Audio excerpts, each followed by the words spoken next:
office on the employer's premises. Right? You have to have, your home office has to be your principal place of business. Right? And so if you're an employee and you're working for somebody and they give you an office, that's your principal place of business, at work, where your office is. So even though you may do work at home, and even though it may be used regularly and exclusively for business purposes, right, the fact that you have, that your principal place of business is somewhere else, means you cannot deduct a home office deduction. So of all those people there, B, an employee that has an office with his employer. Well, that's confusing because here you are, I'm a doctor and I work at the hospital, I have an office, but I have a home office. But my home office can have the deductions. I found that to be confusing. All right, remember we talked about Dr. Solomon, right? Dr. Solomon was a surgeon. The hospital did not give him an office, all right? The IRS, so he had a home office to do his billing, call patients, review charts, okay? But the IRS said, no, but your principal place of business is in the operating room.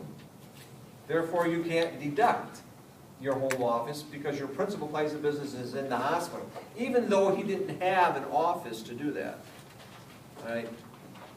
What the Supreme Court said was your principal place of business can include where you do substantial administrative activity.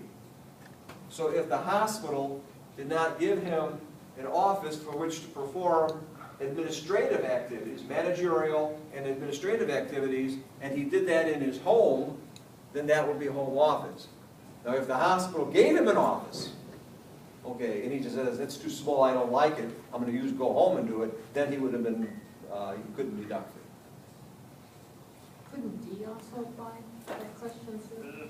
Because it's for the employer's convenience, not the employee's convenience? No, again, because that's the, where's this employee's principal place of business? In the home. Or be least likely to qualify.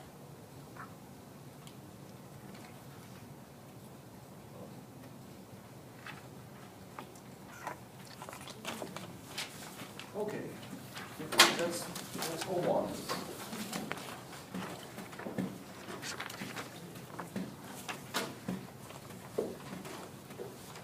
I don't know, but I think there used to be a question on the test that basically talked about this. Didn't get into the allocations between classes and all that. But I don't remember, I don't know, am I right one that's different? I don't know what I'm doing. Well, don't put me there. See all the confused looks on I forgot about classroom degree. So, that's why you gotta read, reread the text, and I don't know what else to tell you, but.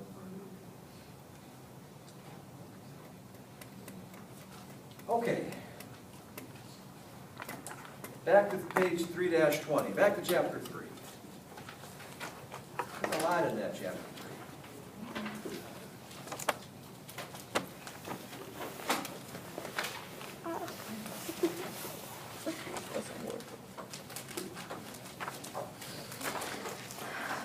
I think I gave you in the handouts the Schedule SE, so you may want to pull that out.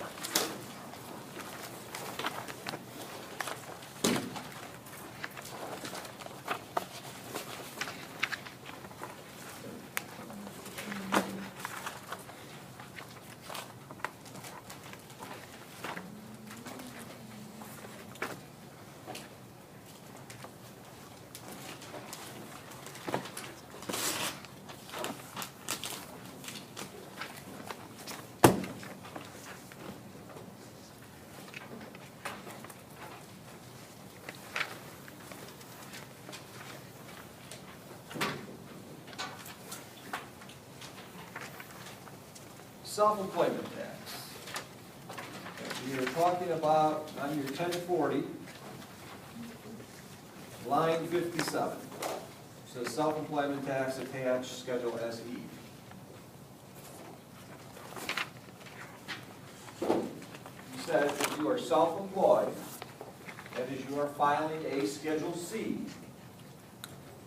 all right, you have to pay your own Social Security tax and your own Medicare tax. If you're an employee, right, the employer takes half of it out of your check, right? You pay half of that tax, the employer matches half. Right? If you're self-employed, you pay it all. So for the self-employment tax,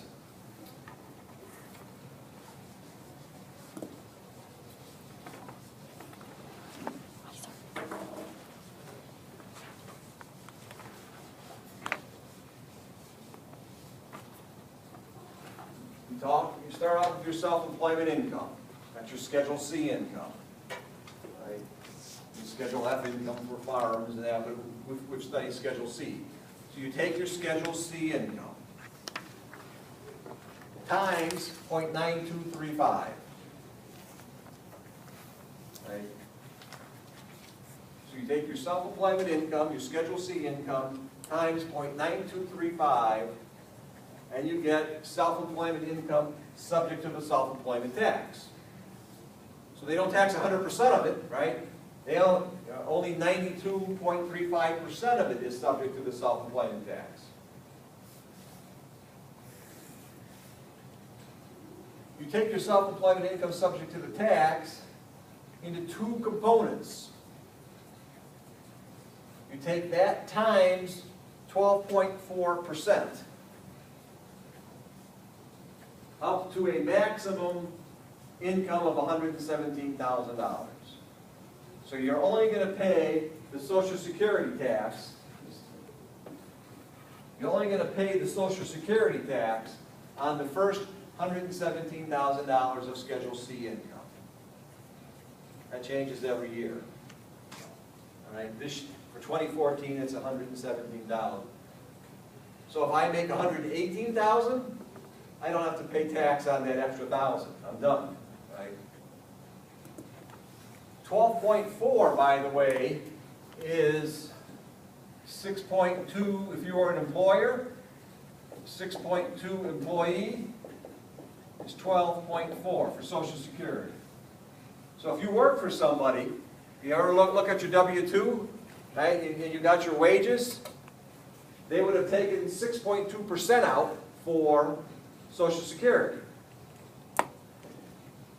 But the Social Security tax is 12.4. That's because your employer matches it, pays it for you. I mean, the employer has to pay it. But if you work for yourself, you've got to pay the whole thing, 12.4%. So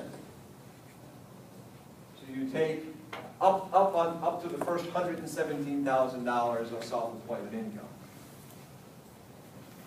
Again, if my Schedule C shows a $1 million profit, I don't take $1 million times 0.9235 times 12.4, right? I take $1 million times 0.9235. I'm sorry, I would take 117,000 times 0.124, because that's the maximum that I pay self-employment tax on, Social Security tax on. Yeah. How long, that 117,000? Is it like per year or over time? No, that's per year. Oh, well, it's for 2014. Every year it goes up. Right, so 2015 it might be. If I made $125,000 a year. Right. So the next year I'm still a high paid salary. So it would be for that year that I would pay that 117. That's right. Yeah, next year you look at your Schedule C and the base might be 120,000. Yeah. So yeah, every year is different. And this is a year of tax. Don't carry it, just figure out your tax for that year. The Medicare tax is 2.9%, right, which is 1.45% employer, 1.45% employee is 2.9. Again, if you ever look at your W-2, or you look at your pay stub, and you say, hey, wait a minute, I made $100. They took out $2.90 for Medicare, right? That's because you have to pay $100.45. It would take out $1.45 for Medicare. That's because that's what your Medicare tax is. Your employer would match it. So the employer would kick in another $1.45, and that's how you would come up with your $2.90 on $100. Right? You're self-employed, you pay the full 2.9%. Unlimited. There is no base. If you have $1 million of Schedule C income, you will pay $1 million times 2.9%. There is no cap for Medicare. There's a cap on earnings for Social Security. There is no cap for Medicare. So as much money as you earn, 2.9%. And then you add your Social Security tax plus your Medicare tax, that gives you your self-employment tax. Right? Of which 1/2 is deductible in arriving at AGI. Line 27. Right? So again, if you look at line, on your 1040, line 57, that's your self-employment.